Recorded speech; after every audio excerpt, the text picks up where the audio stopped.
What's up, you guys? Lindy here, and welcome back to the pause area. Happy New Year. We really are glad to be back. And yeah, sorry we took some time, but I know generally there's that pressure of starting the year on a high note and setting your goals, doing your vision boards, and just hit the ball running. But for me and us at the pause area, we really just wanted to ease ourselves into it so that we are not just running very fast at the beginning of the year and can't sustain it towards the year. So consistency is the key for 2022.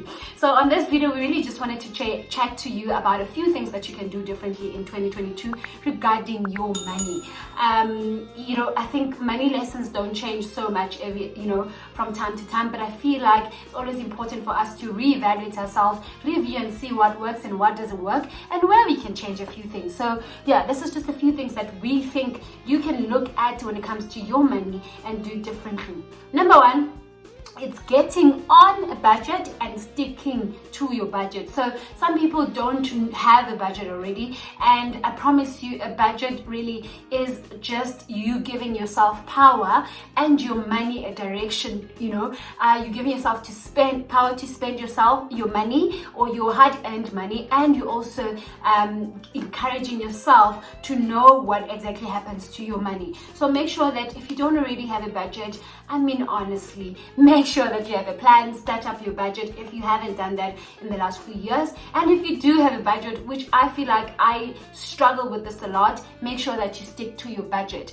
Generally, the things that I write that are debit orders, those will be in check. It only happens after I've done all the debit orders and I now need to sort of play around with the money that's left. Make sure if you budgeted 1,500 for food, you stick to the 1,500, because if it becomes 1,800 or 2,000, then you know that it's money that you are sort of wasting, or it could be an indication that you are not really budgeting properly for your food. So make sure that you re-look at your budget and you stick to it, because hey babes, money can really fly if you're not paying attention. Number two, avoid instant money or credit that you don't want to use or that you didn't plan for.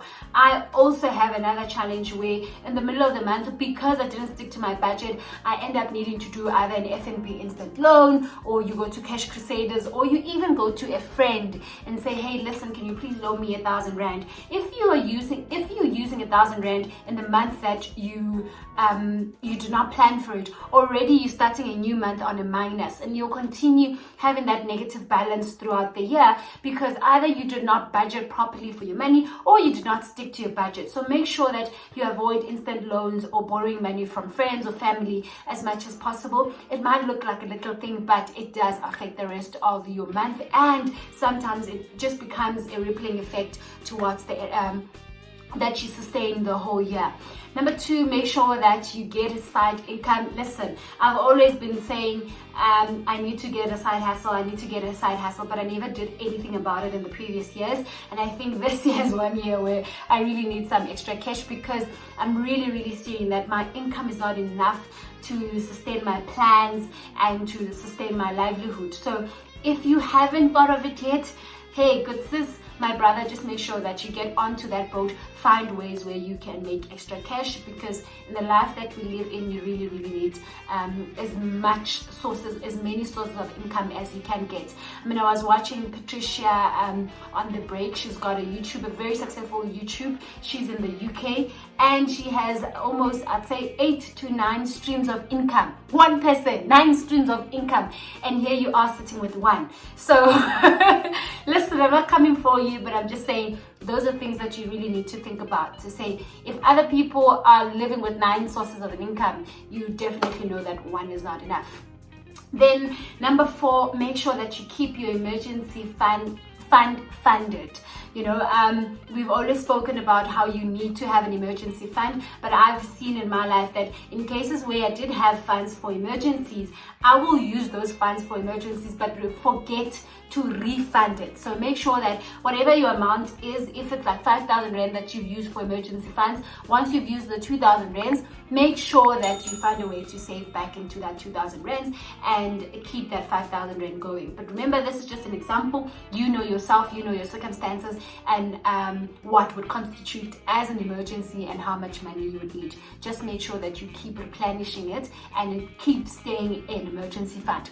Just a side note, remember that emergency fund is there for emergencies. It's not a savings account, because I know sometimes people will have that 15,000 rands as an emergency savings account, but if there's a holiday or a girls trip and you now need to use 3,000 rands, you go to that 15,000 and use it as savings.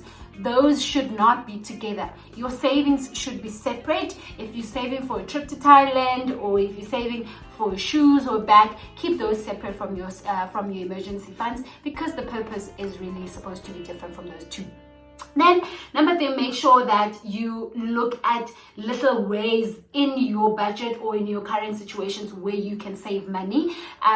If you can eat less when it comes to going out, or if you can change, like how often you buy coffee, for example, or if there's something in your budget that you can save from, as opposed to you buying fancy food from Woolworths. If you found an alternative at going to Food Lovers 10 Rand Day, I know Wednesdays are really 10 Rand days, things like that will help you save money. And if you can save money and put it towards bigger goals, I think that would help you with your finances.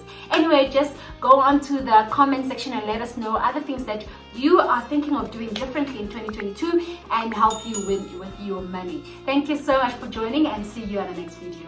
Bye.